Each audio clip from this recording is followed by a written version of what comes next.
Good afternoon, good evening, Akwaba. On behalf of the African American Association of Ghana, I'm Dr. Delia Cook Gillis, and I'd like to welcome you to the second in the series of our Black History Month webinars. And we are in for a treat today. We have scholars both in the US and Ghana that will be talking about the Black family and multi-generational trauma. What I'd like to do is to introduce our three speakers, and they will present for approximately 15 minutes each. And after that time, we will have an opportunity for audience questions and comments. You can also leave those comments in the chat. Beginning our session today is Dr. Jesse Adolph. He is an assistant professor of English at Perimeter College in the Georgia State University College System. He is a father and a scholar of fatherhood and hip hop and male trauma. Followed by Dr. Adolph, we will have Dr. Francis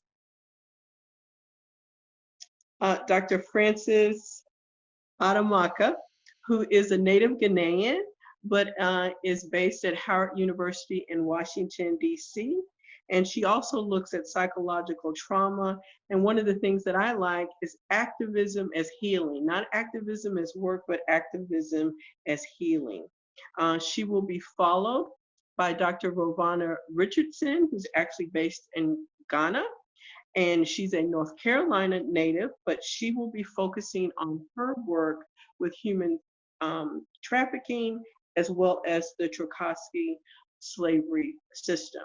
So again, we are in for a treat today. And at this time, I'd like to turn it over to Dr. Adolph, who has a video to start off his presentation. Thank you. Thank you. I'm so happy to be a part of this program and this wonderful panel that focuses on the Black family and multi-generational trauma. The video that you are about to see is a poetic demonstration of the personal trauma that I endured within my family. I consider myself a survivor of trauma, and my trauma is connected to well, it's complex trauma that's connected to transgenerational trauma. So what you're about to hear is a hip hop influenced presentation. I warn you ahead of time that it does include some graphic language. However, because it deals with it's dealing with trauma, I wanted it to be presented in a space of truth. And so with no further ado, I'm about to share with you the video.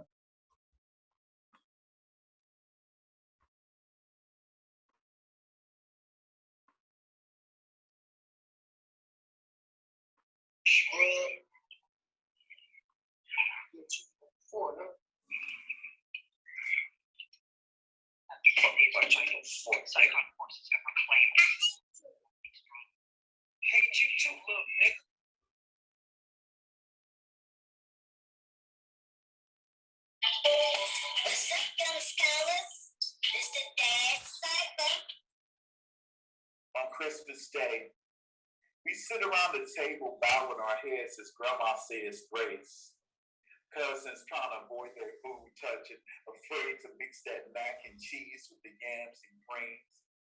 And there a little boy bleeds, internally, staring off into space.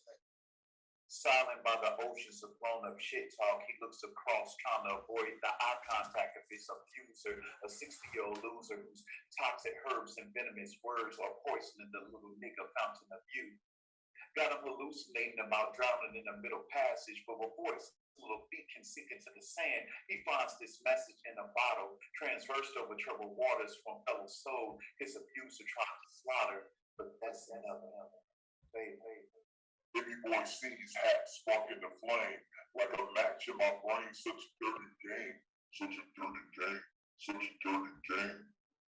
30-year-old baby boy kicks down my four walls like Snoop Dogg kicked down the skyscrapers in NY. He wears white instead of blue chucks. Nonetheless, he gives zero fucks about this young buck under his watch. Twisting clock hands ahead of my time, and I'm only 7 when my sublime is fucked up with broken glass everywhere. people pissing on the steps because they just don't care about this pickaninny. He battered many of my kinfolk, and we were just babies, awaken our nightmares of a grown-ass man making life hell. But who could we tell he's a grown-ass baby boy kicking down our fort? Infiltrated my 7-year-old mind was his sport. Infiltrated my 7-year-old mind was his sport. Infiltrated my 7-year-old mind was his sport. You ain't shit, little bitch ass nigga with your fat ass. You must be gay or something. Always with your ass in the refrigerator, eating all the pig feet, all the hog balls, all the ham hocks. Many nights my heart stopped. Police flicker flashlights in my eyes as he slides, concealing himself between crevice, a twin bed, and lead-painted wall. And I recall Grandma holding back tears and a hammer to his head, trying to stop her little addict son from stealing food stamps. Sometimes I press my head against the cold, damp bottom of the toilet, numbing the pain, wishing God flushed me away, wishing my mother flushed me away, like my father flushed me away. Every time he would say, Jay, Jump on the phone.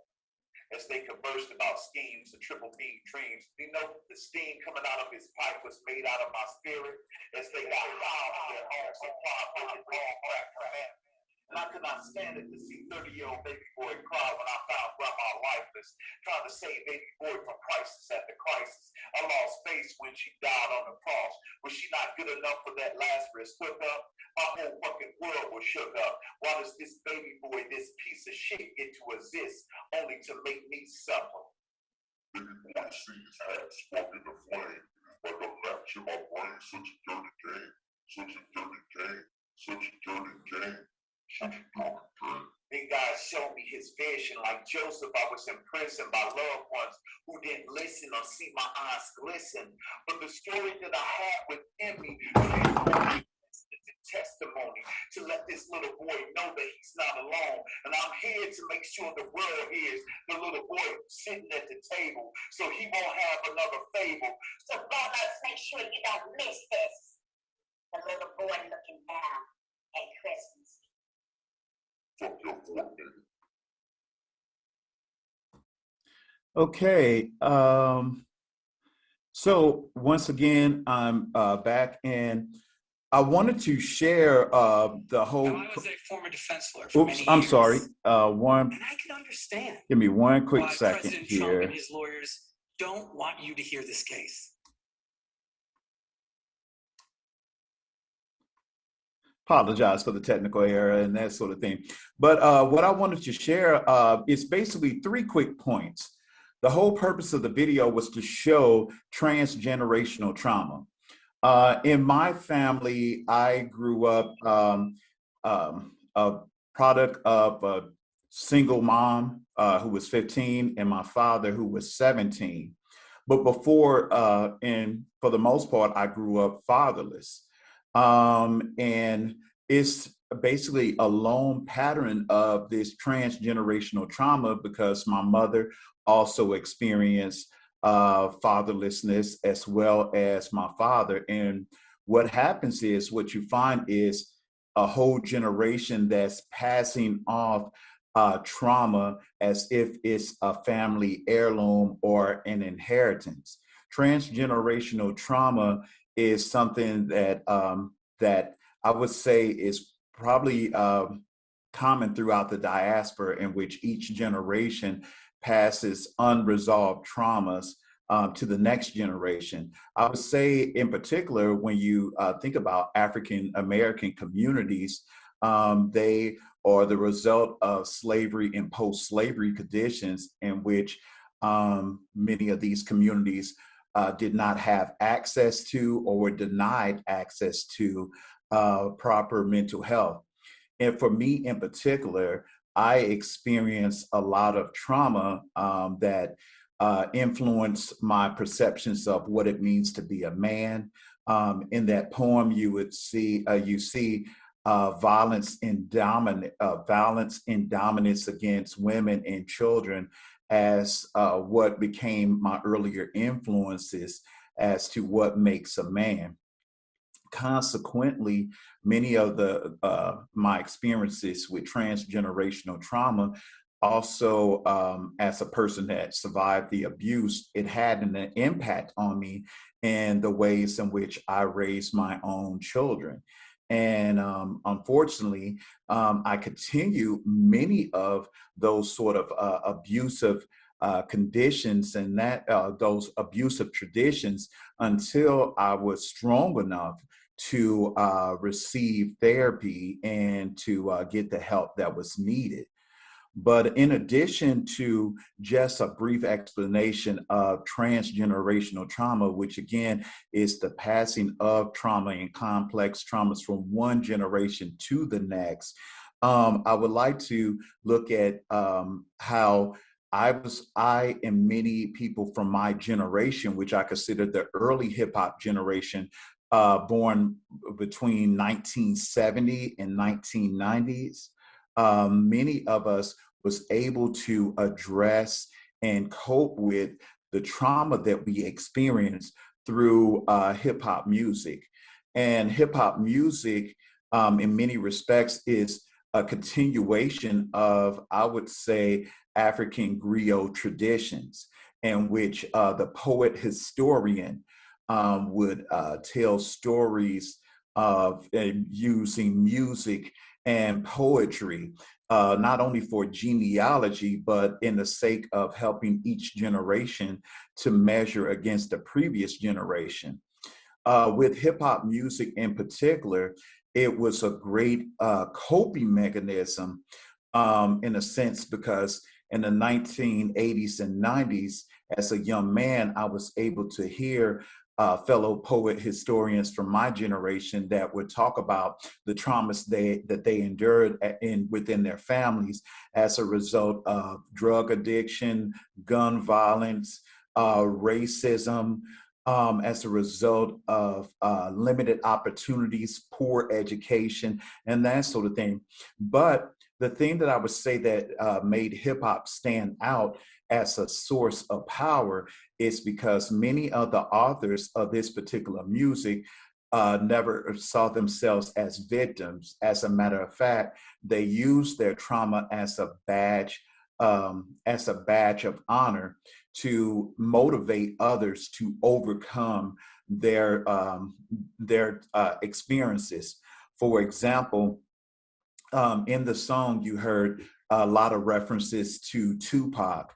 And in particular, Tupac was able to talk about how he was able to transform the pain that he endured into an artistry that would inspire and impact others to change. In particular, when I would listen to his song, his song lyrics, in a sense, function as a form of therapy for me, because it offered a form of catharsis to know that I was not the only one who endured this sort of transgenerational trauma in terms of abuse and violence in the construction of my maleness. As a matter of fact, artists like Tupac, KRS-One, Public Enemy, offered alternative depictions of Black malehood that was where I was able to construct an identity based on narratives that I didn't even see in real life within my household. So for instance, the hip hop during this particular time period gave me something to hope for, gave me something to aspire to. Especially it was helpful for me because I did not have those male role models accessible to me within my community. I would say the last thing, although we may know hip hop and in the world for its misogynist lyrics, for its violent imagery, and I make no apologies for that. It is problematic, but yet at the same time, there are introspective songs that offer, that in a sense address deeply needed psychological needs. And it address issues and actually offer a form of catharsis that can lead, I think, people of color to receiving mental health to basically overcome the struggles that are connected to transgenerational trauma. I look forward to discussing how the music and even discussing in greater detail how I was able to overcome that transgenerational trauma and the steps that I took as a father to overcome that, to be a better man for my children and be a better man for myself. Without dominating the conversation at this point, I'm going to pass the baton to our next panelist. And thank you so much. Thank you so much, Dr. Adolph. I am going to go ahead and share my screen and continue our discussion.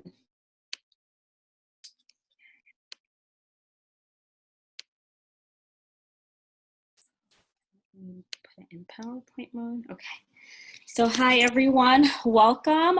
So my discussion today is going to hopefully provide us with a framework in understanding multi-generational trauma. I'm going to help us define what it is and hopefully provide some broad strokes in that definition, as well as provide a clinical lens to this discussion. And hopefully I'll be able to use my 15 minutes wisely. And so I hope that by the end of my portion of this discussion that we can define multi-generational trauma, how it happens, its impact on Black people, and understand how past trauma impacts Black people across the lifespan, as well as identify what trauma-informed care is and how it can be used to address multi-generational trauma. So what is multi-generational trauma? Research supports that it includes trauma, which is the accumulation of stress and subsequent adaptive characteristics or practices to that trauma that took place for various reasons. For Black people, we know those various reasons may include enslavement, colonization, genocide, and other forms of a systemic societal oppression. In previous generations that are now manifesting similar adaptations in the present. And so to be clear, when we're thinking about trauma and this accumulation of stress, we all know we experience stress, everyday stressors as human beings. But what differentiates this type of stress from normal everyday stress is that stress is accumulated in large quantities over long periods of time, and that produces changes to an individual's genes and phenotypes. And genotype refers to the genetic makeup that an individual has, whereas phenotype refers to not just the genetic makeup, but also the environmental experiences that that person has and how they influence and come together to create someone's physical appearance and their behavior as well. Multi-generational trauma has several subtypes that I've indicated here, and that includes other forms of trauma, such as developmental trauma, cultural trauma, historical trauma, as well as present-day trauma. And the important takeaway from these forms of trauma is that all of these may be compounded and experienced by the individual. So most Black folks, by our very nature of just existing in an anti-Black world, have experienced one or more of these. And if you look at the illustration on the right, you'll see how such trauma may trickle down across generations. So intergenerational transmission refers to exposure to trauma that leads to changes in the phenotype in children. So the parent experiences it, and then that is passed down to the children. With multi-generational transmission, you're talking about changes in the phenotype of not just the parent, but also the children and the grandchildren. And with transgenerational transmission, you're talking about exposure to trauma that leads to changes in the phenotype of the children, the grandchildren, and subsequent generations that have been exposed to that initial assault. So when we take our definition of multi-generational trauma and the traumas that took place for various reasons, one of the examples we have here on this chart is colonization. And really we can put anything up here, whether it's colonization, enslavement, or genocide. The outcomes are very, very similar. And what we have here is that the impact is all the same, right? So this chart illustrates that both the direct and indirect effects of the impact of colonization specifically.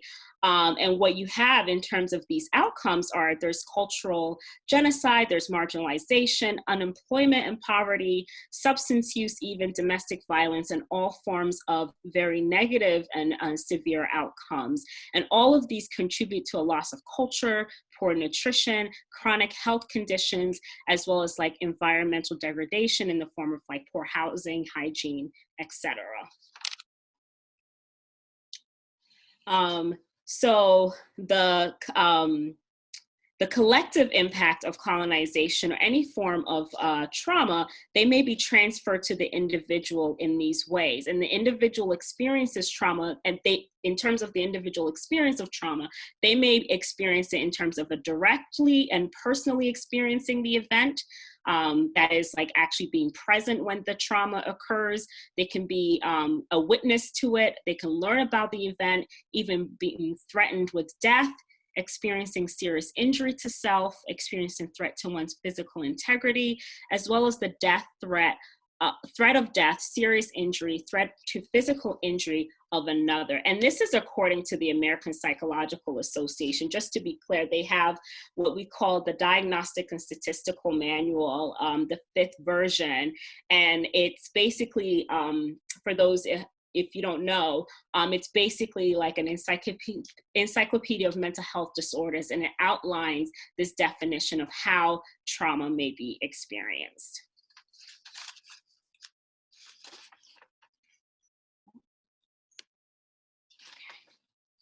So as a result of the experience of trauma, the individual, the family, the community, and the society are impacted. So, and this can be manifested in different ways. And these are some of the ways that I've outlined. And this might be how it presents to us clinically in terms of what we see when an individual has experienced some form of multi-generational trauma.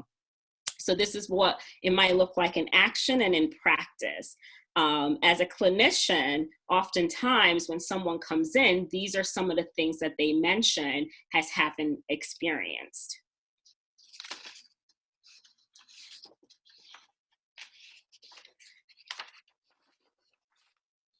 So given the manifestations, we can see that multi-generational trauma has some real costs across the lifespan.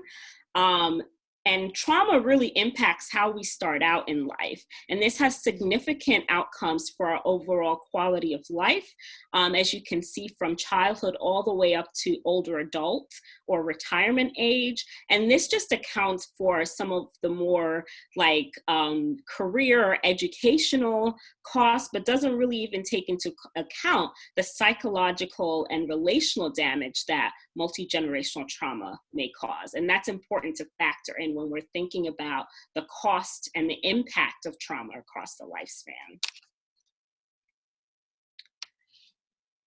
One of the really unfortunate outcomes that ends up happening when individuals talk about their experiences of multi-generational trauma is they often experience invalidations. And some of the things that I've heard in practice are, you know, stop blaming me for what happened in the past. I'm sure some of you might have heard this as well in your work. You need to get over it or move on. Well, that's my opinion, so let's agree to disagree. Especially in the United States, we have, but America is one big melting pot, so how could you experience these forms of traumas? What about Black on Black crime? We hear that a lot here. And why must you always be a victim? And these are emotionally very damaging as well as invalidating. So as Black people, experiencing the pain of multi-generational trauma and invalidations may lead to a lot of mistrust in healthcare system. Mental health care in particular is often affected by that, legal and educational system.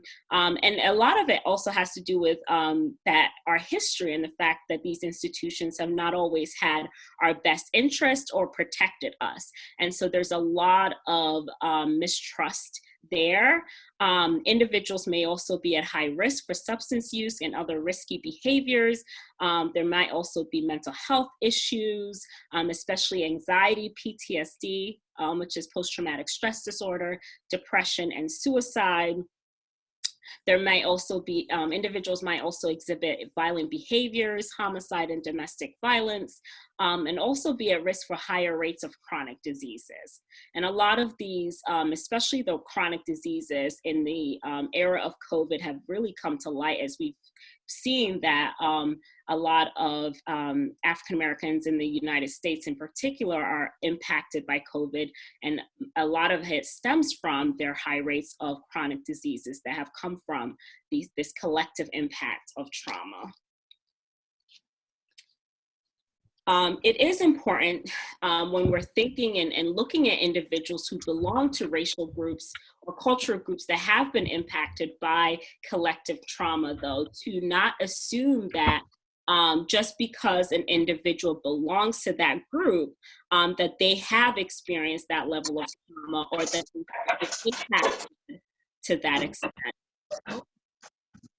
Sorry, I hear some background noise. Thank you. Yeah, so it's important to recognize that just because an individual belongs to a particular cultural group or racial group, that automatically does not mean that they have experienced that form of trauma or that their experiences are the same as others in that racial or cultural group. And this is important because we also don't want to pathologize individuals and groups, and we don't want to see them as abnormally unhealthy.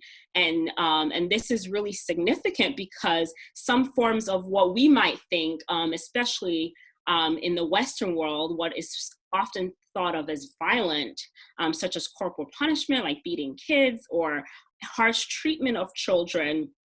And there is a strict line between, obviously, parenting in a strict manner versus abuse. But what we might see as something that is violent may be actually a protective factor, and we don't want to pathologize individuals because of those trauma responses. And actually some forms of punishment or even those types of behaviors might actually be adaptive, and they don't need to be pathologized. So parents might in fact be harsh because of past trauma, right, where they're trying to protect their children from more societal negative outcomes. These acts might actually also be their effort to try to protect them. Obviously, like I said, there is a fine line between wanting to be protective and also not abuse children. So when we're talking about working with multi-generational trauma, it's really important for us to work from a trauma informed approach. And this approach is really taking into account principles of safety and trust to really help support prevention strategies in the community. Trauma-informed approaches can be used at the individual, relational, community level, and it takes into account all of these factors and really allows for a holistic approach to both clinical treatment and intervention.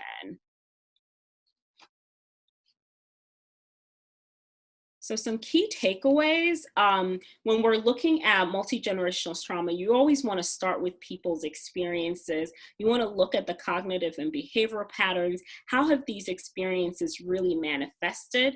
You also want to include theory and the personal experience, combine them or integrate them together in terms of what we know about multi-generational trauma and how that individual's experience fits into that. And then we want to engage in treatment planning that really includes strategizing, right? So making sure that how the interventions that we're using are really tailored to meet that individual's life and their unique needs. And also allows for the individual to really practice those skills and also plan for action. And you also want to be able to empower and build resilience in individuals. And so all of these factors have to be taken into account when we're really thinking about how do we enhance someone's quality of life and help them break away from multi-generational trauma. So these are my references, and thank you so much. I'm gonna stop sharing my screen. and then move on to and pass it on to the next person. Thank you so much for your attention. Good evening from Ghana, everyone. I'm Rovana Richardson, and I am a licensed counselor here in Ghana. And thank you, Dr. Francis, for setting that groundwork for us. This is a good segue for me to share what generational trauma looks like from a cultural perspective here on the ground in Ghana. I've been here, based here, since 2016, working with a group of people. The tribe is called Ewe, or anglically pronounced Ewe. And they are mostly in the Volta region of Ghana, but the tribe can also be found in Togo and Benin as well. So what I'm wanting to do is share a little bit more about how it is from that cultural and spiritual perspective of what it looks like when trauma is over the generations. So the population of girls that I work with are Trokosi, and let me just give a framework for that. Trokosi is an Ewe word, and in itself, and let me spell that in case some of you want to delve further into it. Trokosi is spelled T-R-O-K-O-S-I, and it actually means wife of the gods. And with that, Trokosi is a cultural practice here in Ghana that was outlawed in 1998. It falls under the category of ritual servitude. And when it was outlawed, in itself, it was supposed to stop, but clearly it has not stopped. So let me share a little bit more about the practice and then segue into how it manifests into generational trauma. Trokosi is a practice where if you have a family member that has done something wrong, or if you have a lot of deaths in the family, or if the shrine priest in the community believes that the gods are displeased, then it is a requirement of your family to turn over a virgin girl to the shrine. And that girl then stays within that community of that shrine, away from her family for the rest of her life. Many of these girls are 5, 6, and 7 years old when they are turned over. And I have counseled over 50 girls since I've been here, since 2016. And the stories have a common theme in which they were not allowed to see their parents. And many of them had no idea of even why they were living outside of their own homes and their own communities. Some of the girls were even turned over as young as 9 months old and 1 year old.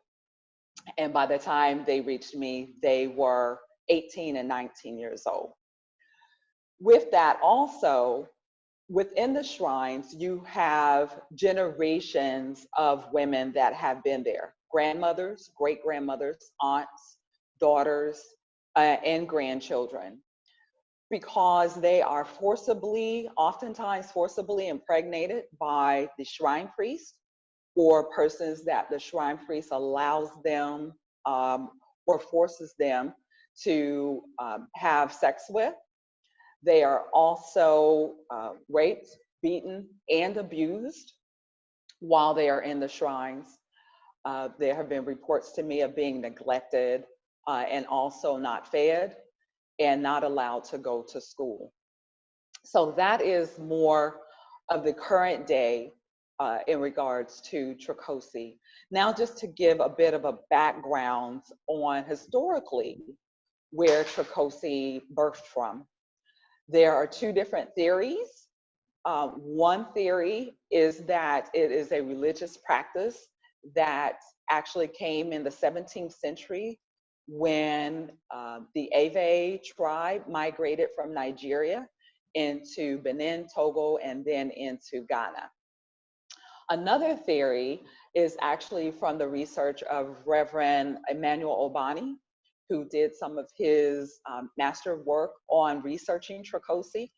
And he actually argues that the practice of Trikosi itself is spiritually based, referring to the book of Judges, Judges chapter 11, verse 30 to 39. And I'll allow you all to read that on your own. But the gist of it is when Japheth had asked for God's grace to be the winner of the war against the Ammonites, that when he returned from battle, if he was successful and victorious, that he would give whatever came out of his house as a sacrifice, as a thanks offering to God.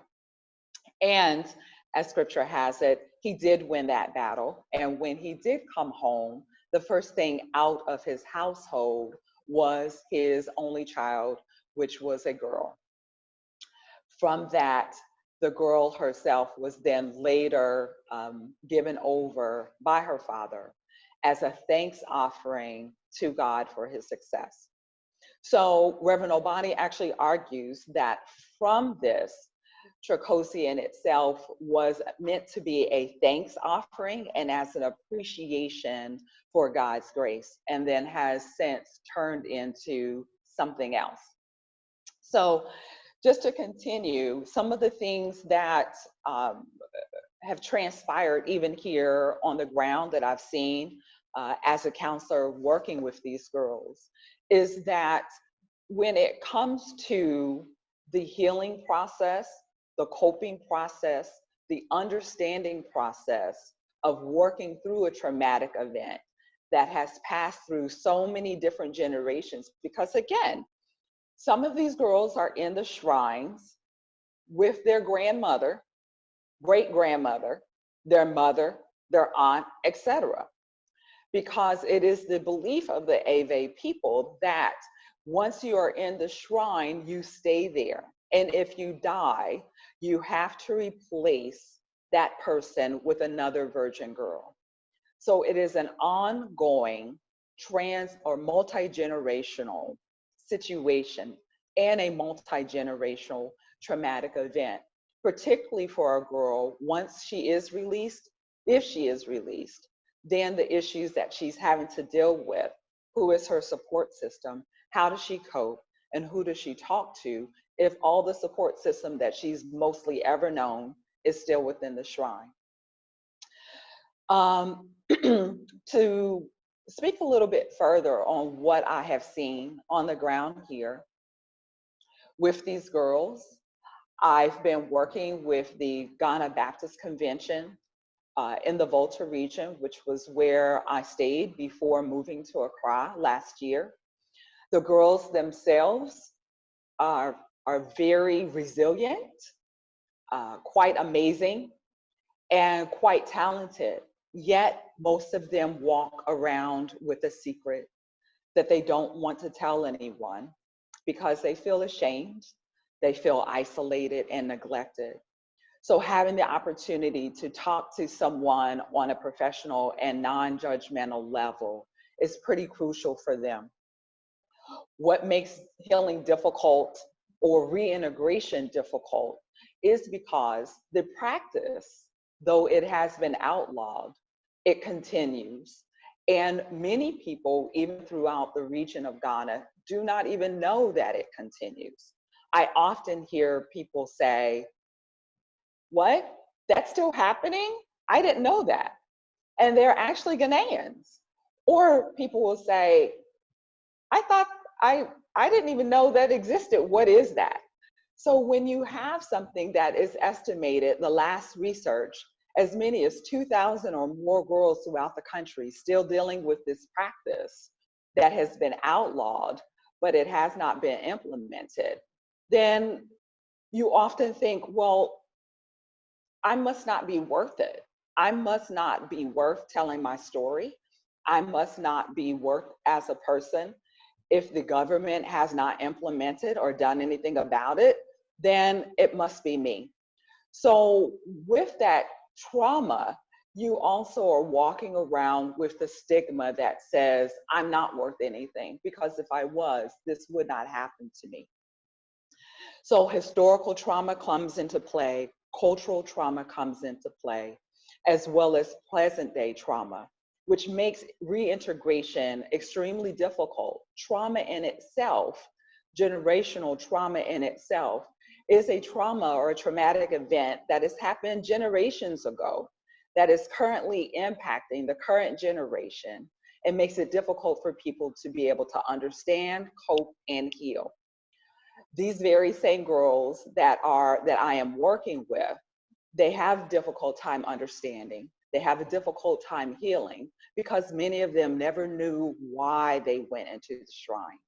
Some of them have told me stories that their mother did not want them to go.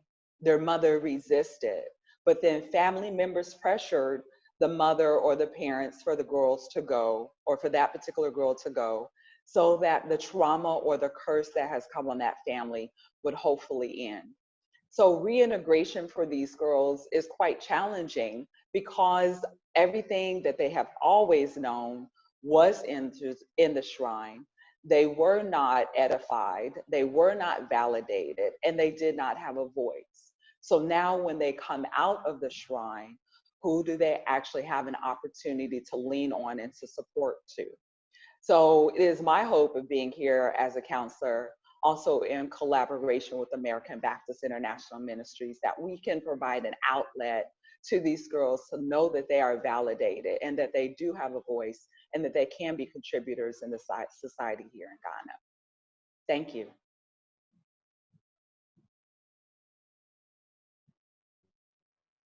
Thank you so much for your comments. I want to thank everyone on the panel. I think they've given us a lot to think about today, and we want to try and answer as many questions as possible. So please send those in the chat. What we have so far includes a question, I believe, for Dr. Francis. How is corporal punishment love? One of our viewers would like to know. Sure, thank you. And yeah, I'm not advocating for corporal punishment at all, and I do not believe that it is a sign of love. What I'm saying that it can be viewed as a way to protect a child.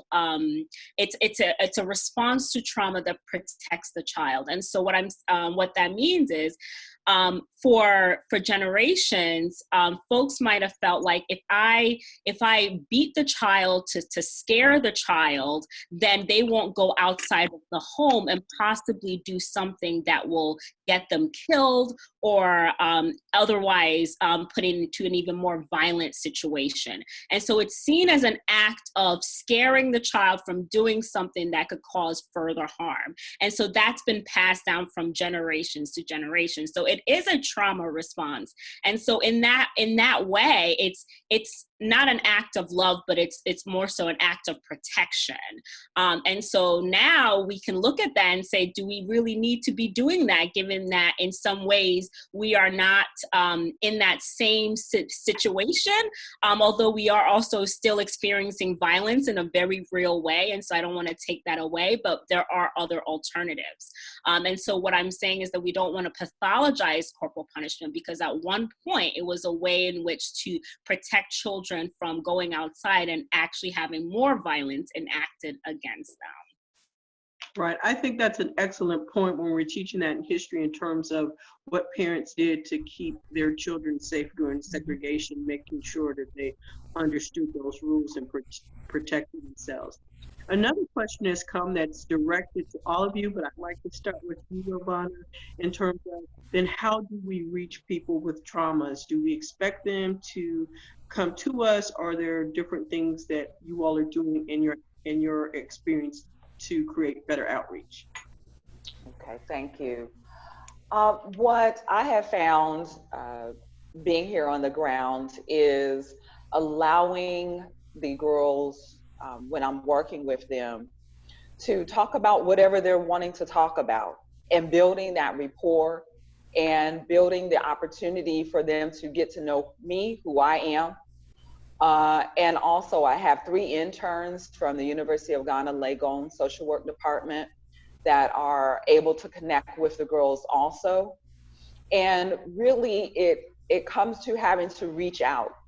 Sometimes in the field of mental health, we have this philosophy or this buy-in that the person is only responsible if they are the person that they are keeping their appointments, they are making the phone calls, they are coming to your office.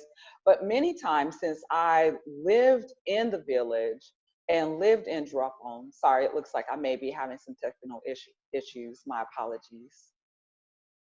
We can hear you. Okay. Sorry about that. I'll just keep going. Is that many times I had to track the girls down in their dorm rooms, or track them down in a classroom, or track them down in the field, and remind them they had a counseling session and that they were to meet with me. So it's really a reaching out and a consistency. And being available to them when they call, and making them a priority. So it is an active outreach that needs to be consistent. Thank you. You're welcome. Who'd like to go next? I'm happy. Go right ahead. No. Thank you. Okay. I guess for me, it's a little bit different. I do work in a hospital setting currently as a clinician. And so my clients, they come to me and we do therapy together. But I also work in the community with different community organizations, and that requires outreach around multi-generational trauma as well. And that's something I do on my own just because I'm very passionate about this work. But professionally, I work in a hospital setting and see folks for individual and also group therapy around trauma. PTSD specifically. Most of my focus is around military folks, but I see a mostly African-American Black population, and a lot of our work is around multi-generational trauma, PTSD. Thank you. Jesse. I would say, unlike my esteemed panelists, I am not in the mental health field. However, I am an English professor, and in my classrooms, we oftentimes have students to write about their personal narratives. And a lot of their personal narratives, I find that trauma is deeply rooted in it. Especially, I deal with multicultural classrooms here at GSU Perimeter College.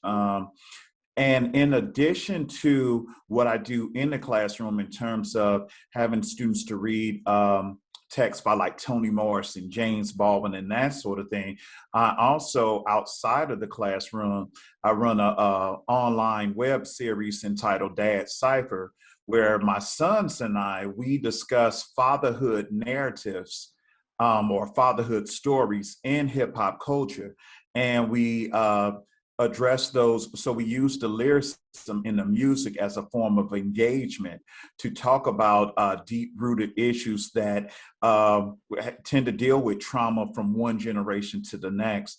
I would say as an art form, hip-hop is the only, I think, African-American music that distinctly talks explicitly about psychological trauma. And so I use that as a platform to try to look at different ways of masculinity and manhood. Okay, thank you. I'll come back to you because I want to juxtapose that to the music of the 70s, which was more of a healing and hopeful type of music. But one of our panelists has a little bit of limited time, so I wanted to throw that back to you, Dr. Francis. So I have a question. How do we look at then, we don't want to, as you said, create a pathology of a group of people, but during my time in Ghana in 2019, I visited 3 slave forts, 2 I went to twice. And when I was there, you could sense the trauma. And I began to think as a historian, if you think about the African American population, everyone in that category has anywhere from 1 to 16 ancestors who experienced that. And let's say you are descendant from, 10 or more ancestors who came through that. How can the people not be traumatized, or how can we even quantify that? No, I mean, I think you wouldn't be wrong to assume that the person has been traumatized, given the history of Black people and enslavement. And I had a very similar experience when I went to Elamina, so I know exactly what you're talking about in terms of the feeling that you get when you go there. But also, sometimes, with clients, it's like sometimes ignorance is bliss for some people. And the truth of the matter is there are some people who are maybe not as aware of the connection to that historical trauma piece. And it's not to say that you as the clinician can't make those connections for that person, but it may or may not be as salient to that individual. And so you always want to look at both, I think, taking into account just the history of Black people is always important when you have a Black person sitting in front of you as a clinician, but you also want to be aware that this individual's own personal experience may or not be as strongly connected or tied to that history as other people. And so that's what I mean by not pathologizing, because if you spend too much time on that, you might lose that individual, and they might say, this is not what I came in for, and this is really not relevant to my unique story and what I'm struggling with. And so you always want to be flexible and open, definitely be thoughtful about including that, but it may or may not be that person's prevalent issue. And so you don't want to overemphasize it when it's really not necessary, or really doesn't really help in terms of what you're trying to get that individual to do. Okay. Thank you. And I know we may lose you in a few minutes. Are there any final thoughts for the panel before we go to the next question? I just want to say thank you so much for allowing me to be here. This has been such a pleasure. I want to thank all of you for doing this work, for being interested in this work. And I hope that we will meet again at some point. Thank you. Thank you. Thank you. So there are a couple questions that have come in. I want to throw those to you, Rovana. What is the path forward? How can people help who want to help? Good, thank you. And I thank Dr. Francis as well for, like I said, laying that groundwork from the clinical perspective.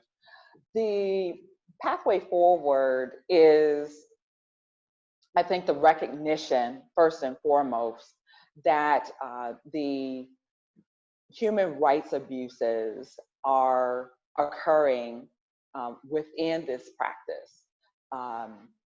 Oftentimes with generational trauma, not oftentimes, but in this case, let me speak to this case, with generational trauma here, the outcome is human rights abuses. That, and by definition, it is human trafficking. Anytime there is force or coercion and the person is under the age of 18, then it is by definition human trafficking. So I think the education and awareness of the practice and potentially what the root and what the practice was supposed to be and what it has come to, and addressing even the Ghanaian people that practice it, of educating what is happening on the other side when the girls come out of the shrines, that even though this is a practice and a belief, that at the end of the day, it ends up causing traumatic events for these girls that they have difficulty healing from, and that these are human rights abuses. So I believe the education is important. The outreaching to the girls on the ground is important. And if there is someone interested that is wanting to know how to support financially or by human support, then I'll go ahead and put my website in the chat. Thank you. Thank you. I'm going to I'm going to throw this question to Jesse, but would like for you to come back as well. So then how do we deal with our cultural history and the things that we've done as a people that may have gotten us over historically, but really create or carry forward that trauma today? Because then you're saying you're attacking my culture, this is what we do. Who defines what we do in our communities? Jesse?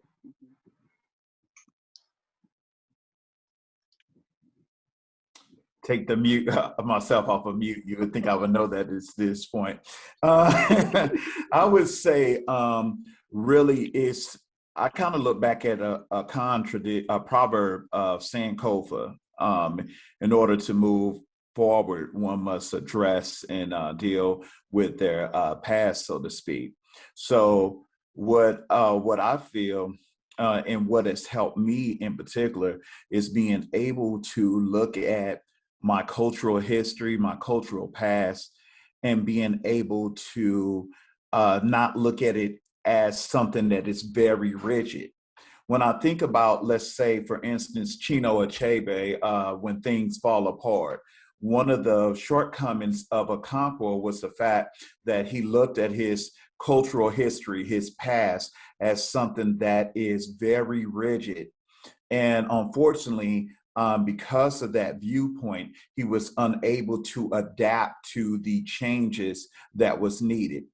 I say that to say now in our communities, especially whether it across the diaspora, we have to take what is useful in our past, in our history, and adapt it to the concerns that we have today.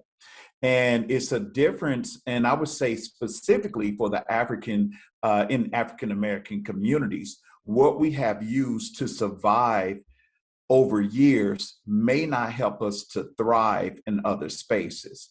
So whereas spankings and that sort of thing was used in a sense of using this sort of brutality to prevent the offspring or the children of the future to experience even harsher abuse from larger society, whether that be police, whether that be slave owners, so on and so forth. And it's funny I made that connection because out of slavery we get the institution of policing as well. But that aside, we have to use those tactics in the past helped us to survive that situation, but will not help us to thrive if we expect to evolve and become a better people.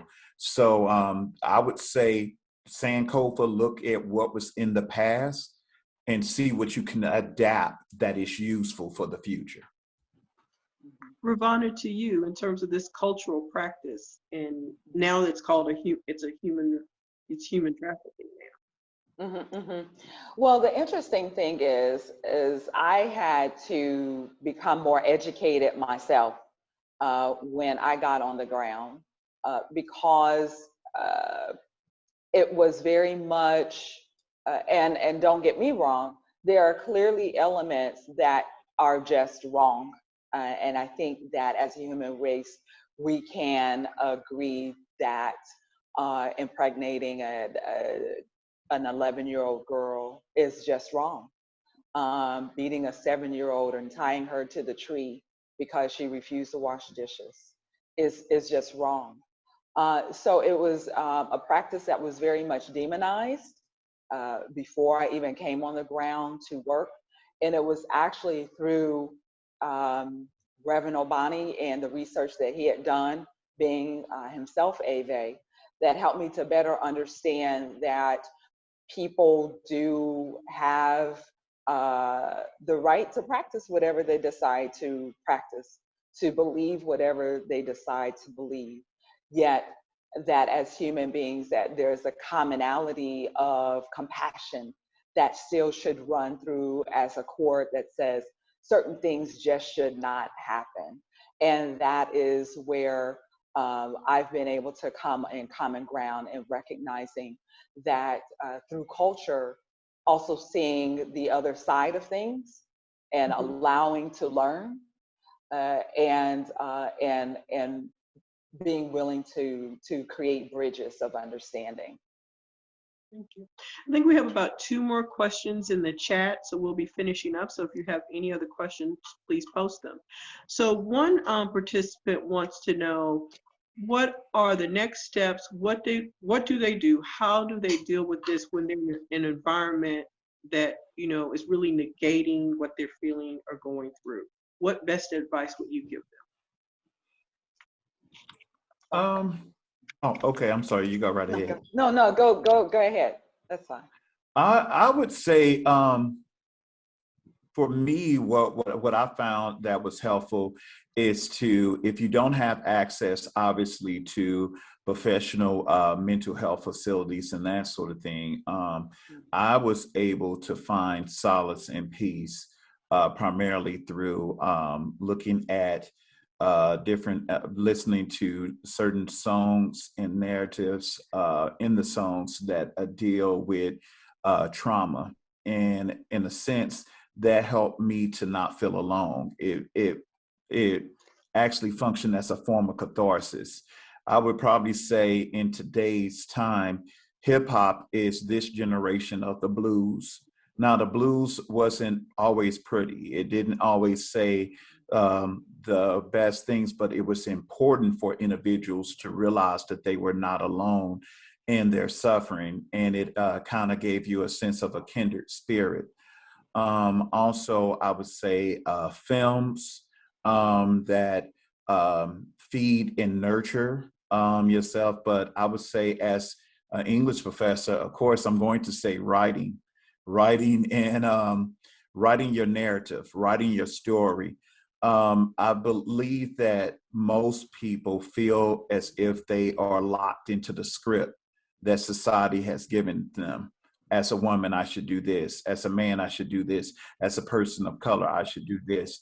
But I'm here to let those know that you have the power of the pen to author your own narrative. So use your suffering as a sort of transform that suffering into some art, and use that to help others. And that's my advice. Thank you. All right, thank you. And I'm going to make sure that my mic is off. And I'm in agreement with what the doctor just said, and taking that power and just adding a prefix to it and making it empowerment for the girls, and empowering them to let them know that they have a voice and what they have to say matters.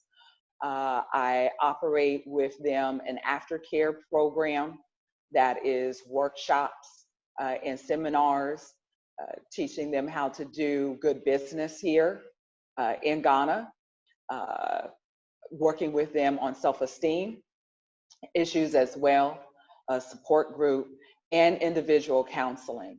So that one-on-one counseling, the workshops and groups, gives them an opportunity to connect with each other in a group, and also one-on-one with me. And my approach is often a person-centered approach, that whatever they're wanting to talk about is fine. Some of the girls wanted to learn how to read and speak English. So the traditional counseling session was not necessarily mental health focused. It was like, okay, well, let me get an ABC book, and reading is fundamental, and let's go. So for 50 minutes behind closed doors, I was teaching reading and writing in English, because it is about meeting them where they are and empowering them and letting them know that what they have to say, what they're wanting to do, and what they desire to do matters, and then assisting them in finding a way for them to make that happen. Walk in partnership, not in dependency, but in partnership, and hopefully in independence. I have another question from you from the chat. In your conversation, you use the words tribe and shrine. And so the question centers around the fact of, is the decolonization of even the language a part of the process that needs to take place? That's an interesting point. The words shrine and the words tribe are actually words that I got from the Ave people themselves. Being a diasporan living here, I have actually taken pride that part of my own heritage is Native American Cherokee. And so when I'm speaking to other Ghanaians in the village that I used to live in, there was a certain pride to be able to say, I am from the Cherokee tribe, that allowed some connectivity to them. I don't know where my African heritage side comes from, but we'll research that. But them themselves, that is the language that they use. Now, whether that has been anglicized or colonized, I'm not sure.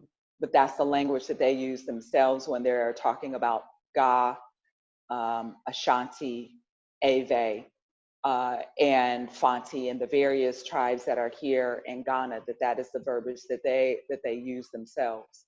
Shrines are also a verbiage that they educated me to use when they are denoting that this practice happens in the shrines. And in itself, just to break that down a little bit, a shrine is essentially a compound or a community that is away from the center of the community, where the Trikosi is practiced more so in quote unquote secret. And I say that in quote unquote secret because the entire village knows what is happening at that isolated area. And then when it became outlawed, it actually made the practice more integrated into the community. Sometimes the Trikosis would be in people's homes. Maybe they were allowed to be in a relative home, but then when they were called back to the shrine, they had to come back. So those are words that I'm actually picking up from the Ave people in themselves. Thank you. And the follow-up question to that was, have you had a lot of support or resistance to your work with the girls? You know, actually, that's a very good question. At various points, having lived in the village, I never felt like I did not or overtly wasn't supposed to be there. I think because I actually stopped my work for about 3 months and went to Togo so that I could learn the language of Ave and be able to better speak with the girls. I think that in itself showed an investment of what I was trying to do for them and with them, and even my desire to learn more to become fluent. But it was not something that I felt like I was not supposed to be there. There, I think, is some resistance in the sense that through colonization, I am still in Accra, I'm called a Brony. In Togo, I'm called Yovo. In my village of Dropon, I'm called Yavu. All of those are various languages for meaning white foreigner. So in that sense of being called a white foreigner, there is some resistance of what you are allowed to know about the culture, what you're allowed to visibly see about the culture, and how you are going to connect with the culture.